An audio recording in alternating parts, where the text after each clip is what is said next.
R K खड़ी सरदार लिखते ने जेड़ी मेहंदी रंग ना देवे उस मेहंदी का की लाना, जेड़ी मेहंदी रंग ना देवे उस मेहंदी का की लाना, वो जिथे जाया दी कदर ना होवे लैन उथे की जाना। ते बड़े बड़े मैं बहंदे वेखे जोरावर सतराने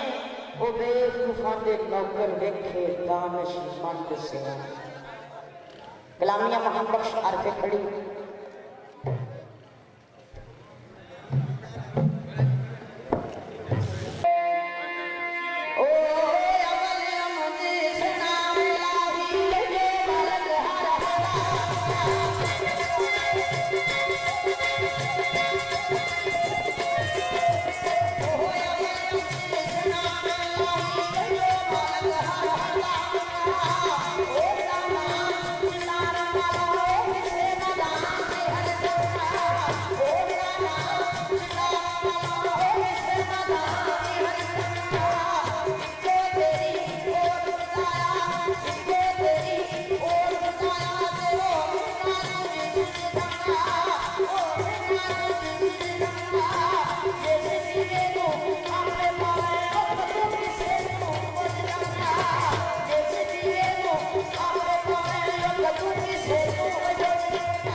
रस्ते में लिखा कि दीवाना बैठा बंदे हाल बन के दिहाड़े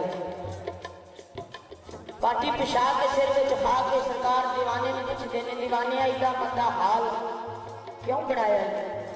आखा बाबा जी मेरा यार मेरे नाल नाराज हो गया और जुलाई में रो रो के ए हाल है ना पता लगता दिन कदू चढ़िया ना पता लगता रात कदू पई है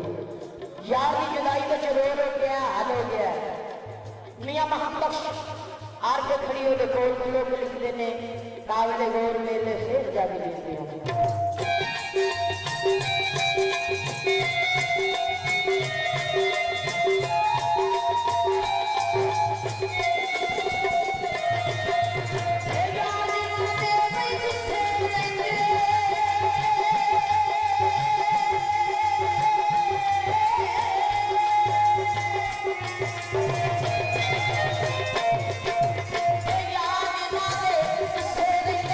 याद ना दे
लो जी सरकार ने काफी दीवानी सुबह सवेरे उठी बेड़े चुकारी को अल्लाह नबी ने याद किया लंगर पका दिते गली महल्ला सजा दिता नाल दियां कच्चियां होटियां दियां ने बेड़े च गली फुंगड़ियां पा रही हैं इन्ना लंगर तैयार किया किहदे वास्ते गली महल्ला सजा दिता किहदे वास्ते ते दस आप कौन रहा है ते दीवानी सरकार दी दुआ